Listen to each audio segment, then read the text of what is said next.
Hello, ang pangalan ko ay Jana. May isa akong alagang aso. Ang puti-puti niya, oh. Kita-kita mo, inaabuso ko ang aso ko. Para ako nanghaharas ng aso. Kawawa ang aso ko. Ano ba yan? Ba't nahulog yung aso ko? Ikaw, pinapakan mo aso ko. Ano ba? Tinataboy ko nga yung aso ko. Yung kulit mo. Ba't mo ako binato? Ay, binato ko siya. Ala. Matutulog na ako. Ayoko matulog. Gusto ko pala matulog kasi mauutot ako sa school. Maghahag muna ako ng tao.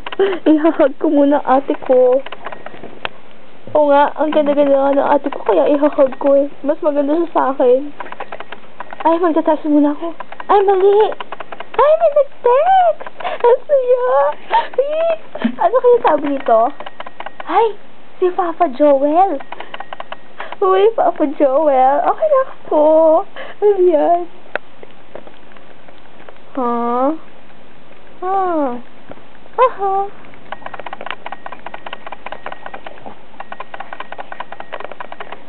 Sawawa? Dalalala! Ano ba yan, Papa Joel? Sorry. Late ako nag-text. Sorry. Strict ang parents ko eh.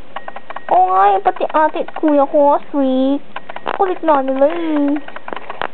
Nakaka-asar sila. Babato ko yung phone ko.